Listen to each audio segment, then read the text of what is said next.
Good morning, student. Today we will discuss about the chapter number 2, polynomial. This is a basic video about the polynomial. Just in this video we will find out about the polynomial, that what is polynomial. So let's start. This is an introduction about the polynomial. Polynomials is the combination of two words, poly plus nomial. Poly का मतलब होता है many यानी बहुत सारे, नोमियल्स का मतलब होता है टर्म यानी बहुत सारी टर्म। जो बहुत सारी टर्म होती हैं तो उससे मिलकर बनती है polynomial. Another word you can say it is a chain of term, यानी टर्म की एक चेन होती है। ये पॉजिटिव भी हो सकती है, नेगेटिव, यानी टर्म जब एडिशन होती है तो ऐड भी हो सकती हैं, वो सब्ट्रैक्ट भी हो सकती हैं। आगे देखिए कुछ एग्जांपल्स मैंने दिए हुए हैं।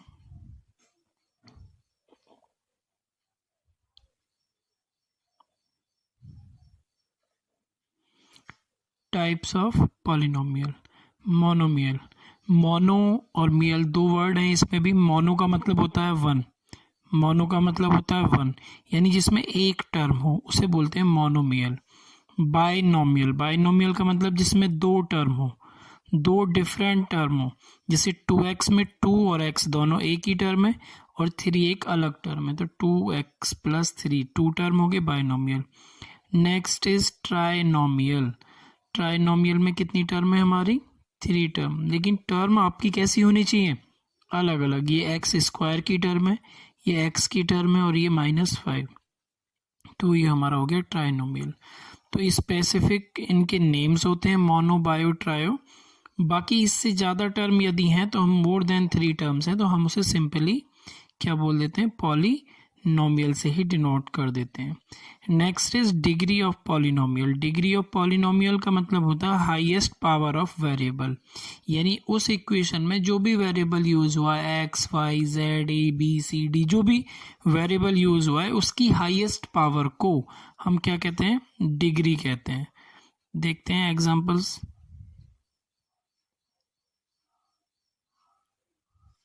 जैसे 2x - 5 ये बाइनोमियल है, और बाइनोमियल है, इसमें जो वेरिएबल है वो x और x की पावर यहाँ पे कुछ नहीं है तो कितनी पावर मान लेंगे? 1, इसीलिए इसकी डिग्री क्या हो जाएगी? 1 हो जाएगी, और इसे हम बोलेंगे लीनियर पॉलिनोमियल। जब हमारी डिग्री 1 होगी तो हम उसे लीनियर पॉलिनोमियल बोलेंगे। सेकेंड एग्जाम्पल है 5x² + 3x - 8। इसमें मैक्सिमम पावर जो है वो कितनी है? x की 2, तो डिग्री कितनी हो गई? 2। और ऐसी इक्वेशन जिसमें मैक्सिमम पावर 2 होगी उसे बोलेंगे क्वाड्रेटिक पॉलिनोमियल। Quadratic polynomial. एक और एग्जांपल ले लेते हैं जिसमें हमारा 7x पावर 3 + 5 है, इसमें मैक्सिमम पावर 3 है हमारी x की, तो डिग्री हो गया हमारा 3, और इसको बोलेंगे हम क्यूबिक पॉलिनोमियल। इसके बाद कुछ और एग्जांपल्स हैं। एक और एग्जांपल है बेटा, ये है आपका बाई क्वाड्रेटिक पॉलिनोमियल। इसमें मैक्सिमम पावर कितनी होती है? 4। वेरिएबल कोई भी हो सकता है, वेरिएबल जरूरी नहीं है x होगा, y होगा, z होगा, a b c d, कोई a to z small letter. Variable का ध्यान रखेंगे, वेरिएबल कभी भी कैपिटल लेटर में नहीं होता है, variable always in small letters. तो a to z small letter का कोई भी वेरिएबल हो सकता है। मैक्सिमम पावर है 4 है, तो इसको बोल देते हैं हम बाई क्वाड्रेटिक पॉलिनोमियल। एक बात का और ध्यान रखेंगे, power of polynomial always whole number. जो पावर होती है पॉलिनोमियल्स में, जो भी वेरिएबल है वो हमेशा होल नंबर होगी। Whole number means complete number. 0 हो सकता है उसमें वेरिएबल ना हो, 1 हो, 2 हो, 3, 4, 5, 6, 7, 100, 1000, लेकिन पावर कैसी होगी? होल नंबर की फॉर्म में होगी। Next, arrangement of polynomial. सबसे इम्पोर्टेंट चीज़ यही है कि कोई पॉलिनोमियल हमें दी हुई है तो उसका अरेंजमेंट किस तरह होता है। अरेंजमेंट करने का एक तरीका होता है, उसे हम बोलते हैं डिक्रीजिंग ऑर्डर ऑफ पावर। तो इसमें जो सबसे बड़ी पावर है यहाँ पे 3 - 3x पावर, ये सबसे बड़ी पावर है, x पावर 5, तो उसको हम सबसे पहले यूज़ करेंगे विद साइन, क्योंकि यहाँ पे साइन कितना है? -3 है, तो -3 ही यहाँ यूज़ होगा। इसके बाद में पावर हमारे पास है 2, हमारे पास 4 नहीं है, 3 नहीं है, कोई बात नहीं है, होती तो हम यहाँ लिखते सेकंड नंबर पे, देन थर्ड पे। अभी हमारे पास है पावर 2, देन नेक्स्ट स्टेप में आ जाएगा पावर 2, फिर यहाँ पे पावर 1, तो यहाँ पे ये आ जाएगा और लास्ट में क्या आ जाएगा हमारा नंबर। तो इस तरह हमें अरेंजमेंट करना होता है किसी भी पॉलिनोमियल का। तो सबसे पहले किसी भी पॉलिनोमियल को सॉल्व करने से पहले या लिखने के पहले हम उसको देखते हैं कि अरेंजमेंट प्रॉपर है या नहीं है, और अरेंजमेंट यदि प्रॉपर नहीं है तो उसको हम अरेंज करते हैं। ये हमारी बेसिक इन्फॉर्मेशन होगी अबाउट पॉलिनोमियल चैप्टर। अब हम स्टार्ट करते हैं इसका एक्सरसाइज 2.2। बहुत इम्पोर्टेंट है, एग्ज़ाम के पॉइंट ऑफ व्यू से भी इम्पोर्टेंट है। अभी जो एग्ज़ाम हुआ था रिसेंटली क्लास 10th का, तो उसमें भी यहाँ से क्वेश्चन आया था, बहुत ही ज़्यादा इम्पोर्टेंट है, आप ध्यान से पढ़ेंगे, आने के चांस होते हैं हर बार एक क्वेश्चन यहाँ से 3 मार्क्स में बोर्ड के पॉइंट ऑफ व्यू से। सो ये हमारा है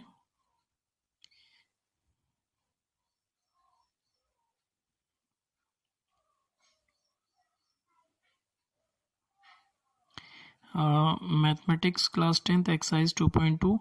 टॉपिक क्या है? Verify the relationship between zeros and the coefficient of a quadratic equation. Quadratic equation जिसकी मैक्सिमम पावर 2 होती है, उसमें हमें एक रिलेशनशिप बिल्डअप करना है, किस किस के बीच में? जीरोज और कोफिशिएंट के बीच में। बहुत ईजी है, तो सॉल्यूशन करते हैं। लेट ए क्वाड्रेटिक इक्वेशन, हमने क्वाड्रेटिक इक्वेशन ली, ये हमने ले ली।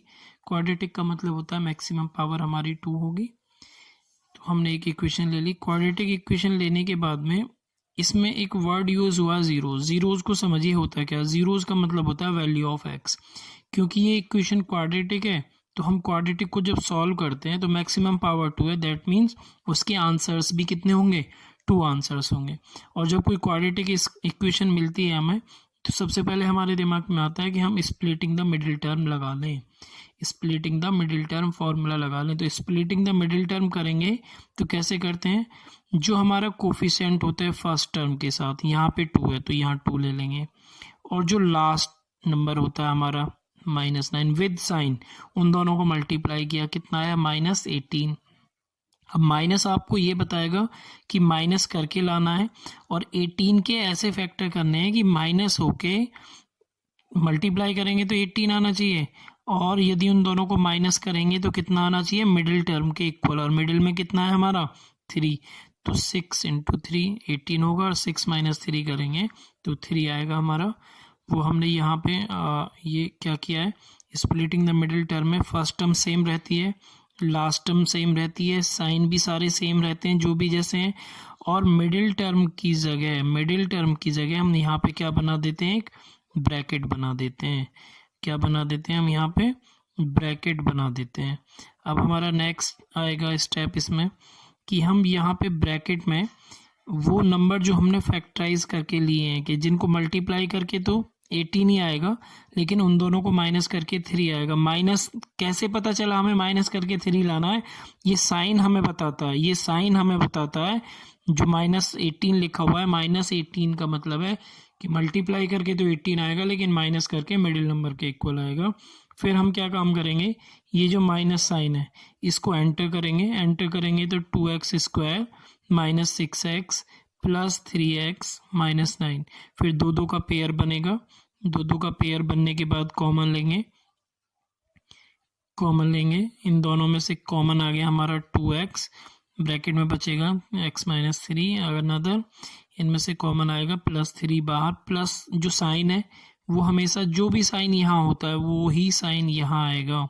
3 कॉमन आया, x - 3 बचेगा, दोनों में से x - 3 सेम है, कॉमन आ जाएगा, और कॉमन आने के बाद में हमारा बचेगा 2x, तो यहाँ से बचेगा, और +3 यहाँ से, तो ये हमारा बचेगा। अब इन दोनों को हमें सॉल्व करना होगा, x - 3 और 2x - 3 को देखते हैं। हमने जीरोस निकालने के लिए, यानी जीरोस का मतलब वैल्यू ऑफ x, इसे इक्वल टू 0 किया और इसे भी इक्वल टू 0 किया। यहाँ पे -3 इधर शिफ्ट होगा तो +3 हो जाएगा, और यहाँ पे हमने x की वैल्यू निकाली तो -3/2 आया। तो 2 वैल्यूज़ हमारे पास आ गई, क्योंकि क्वाड्रेटिक इक्वेशन थी तो 2 ही वैल्यू आनी थी, तो 2 वैल्यूज़ आ चुकी हैं x की। अब कोफिशिएंट एक बात तो हमने की थी जीरोज की, तो जीरोज का मतलब वैल्यू ऑफ एक्स वो यहाँ निकाल लिया हमने। फॉर कोफिशिएंट, कोफिशिएंट निकालने के लिए जो हमें गिवन क्वाड्रेटिक इक्वेशन है वो हमने लिख ली, उसको कंपेयर करेंगे। कंपेयर कैसे करेंगे? A X square plus B X plus C, ये एक स्टैंडर्ड इक्वेशन है, स्टैंडर्ड क्वाड्रेटिक इक्वेशन है। तो ध्यान रखेंगे स्टैंडर्ड क्वाड्रेटिक इक्वेशन क्या है आपकी? A X square plus B X plus C, इसे लिख देंगे स्टैंडर्ड इक्वेशन। इससे ही कंपेयर करते हैं किसी भी क्वाड्रेटिक इक्वेशन को। कंपैरिजन कैसे होता है? यहाँ एक्स स्क्वायर के साथ ए है, तो यहाँ एक्स स्क्वायर के साथ 2 है, तो ए का वैल्यू हो गया आपका 2। यहाँ एक्स के साथ बी है, यहाँ एक्स के साथ क्या है? बी, और ऊपर एक्स के साथ क्या है? -3। क्या है? -3। तो बी की वैल्यू कितनी आ जाएगी हमारी? -3 आ जाएगी, और सी इक्वल टू -9। ध्यान रखना जो साइन है वो ही साइन यूज भी करने हैं। यदि यहाँ -9 है तो यहाँ -9 ही आएगा, यदि यहाँ -3 है तो यहाँ पे -3 आएगा, और ए की वैल्यू जो भी है, माइनस है तो माइनस, प्लस है तो प्लस। हो सकता है यहाँ पे कोई नंबर ही ना हो तो फिर 1 आ जाएगा यहाँ पे। यदि यहाँ कोई नंबर नहीं होता है, एक्स स्क्वायर सिंपल लिखा हुआ है, तो फिर यहाँ पे 1 आ जाएगा। तो हमारे पास ए बी सी आ गए। अब relationship between zeros and coefficient, जो क्वेश्चन हमसे कह रहा है कि डिफाइन कीजिए, वेरीफाई कीजिए relationship between zeros and coefficient. तो पहला रिलेशन ये होता है sum of zeros. Sum of zeros, zeros का मतलब वैल्यू ऑफ एक्स, और वैल्यू ऑफ एक्स क्या है आपके पास? ये हैं दोनों। तो sum of zeros equal to -b upon A, ये मैंने लिख दिया है। ये b कहाँ से आया और a कहाँ से आया? b तो होता है हमारा ये, और a होता है हमारा ये, जिसे हम ये भी कह सकते हैं coefficient of x upon coefficient of x square. आप चाहें तो ये लिख सकते हैं और चाहें तो ना लिखें। इतना भी लिखेंगे sum of zeros equal to -b upon A. अब सम ऑफ जीरोज में हम सम ऑफ जीरोज का मतलब जो हमारी वैल्यूज ऑफ एक्स हैं उन दोनों को सम करेंगे, इक्वल टू -b की वैल्यू रखेंगे अपॉन ए की, और देखेंगे क्या दोनों इक्वल आएंगे। देखते हैं नेक्स्ट। फिर हमने किया sum of zeros. Sum of zeros में हमारा एक 3 था सम जीरोज, एक था -3/2, दोनों को हमने सम किया। सम का मतलब दोनों को प्लस किया, प्लस माइनस माइनस हो जाएगा, तो ये और ये आएंगे। 3 के अपॉन में 1 कर लिया, 3/2 माइनस का, दोनों का एलसीएम 2, ये हमारा 6 - 3, ऐसे सॉल्व करके 3/2। इधर आ जाते हैं माइनस बी की वैल्यू -3 है, तो -3 रखेंगे ब्रैकेट में। माइनस बाहर वो अलग माइनस है, लेकिन बी की वैल्यू ऑलरेडी -3 है, तो वो रखेंगे अपॉन ए की वैल्यू हमारी कितनी है? 2। तो -3 और माइनस बाहर है तो वो +3 अपॉन 2, और बोथ साइड हमारी इक्वेशन इक्वल आ जाएंगी।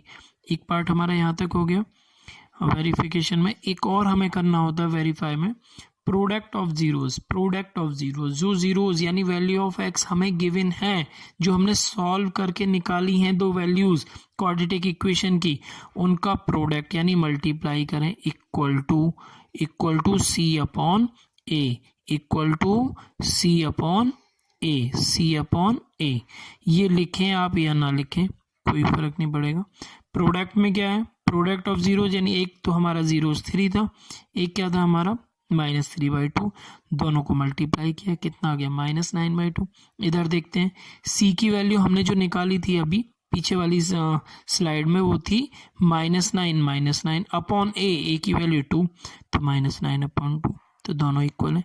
तो ये भी दोनों इक्वल हैं, ये भी दोनों इक्वल हैं, हैंस वेरीफाई, हमारा रिलेशनशिप वेरीफाई हो गया कि हमारा प्रोडक्ट ऑफ जीरोज और हमारा सम ऑफ जीरोज जो हमारे कोफिशिएंट उनसे मैच होता है, हैंस वेरीफाई। ये हमारी एक्सरसाइज 2.2 का क्वेश्चन नंबर 1 है, और इसी तरीके के क्वेश्चन आपके एनसीईआरटी में भी गिवन है। अब मैं इससे आगे की स्लाइड में इस तरीके के क्वेश्चंस को, इसमें थोड़ी सी और कॉम्प्लेक्स सिचुएशन आ जाती हैं, वो भी मैं बताऊंगा। अभी आपको एनसीईआरटी एक्सरसाइज 2.2 क्वेश्चन नंबर 1 का फर्स्ट, सेकंड और थर्ड पार्ट आप इजीली सॉल्व कर सकते हैं। वहाँ पे क्वाड्रेटिक इक्वेशन है सिंपल, जिनको स्प्लिटिंग से पहले सॉल्व करें। सॉल्व करने के बाद क्या निकालेंगे आप? जीरोज। जीरोज का मतलब वैल्यू ऑफ एक्स, और उसके बाद उसके बाद क्या करेंगे और वेरीफाई करेंगे, तो sum of zeros equal to minus B upon A और product of zeros equal to C upon A से वेरीफाई कर लेंगे। ये हमारा यहाँ तक हो चुका है। नेक्स्ट वीडियो में हम बात करेंगे क्वेश्चन नंबर 2 की।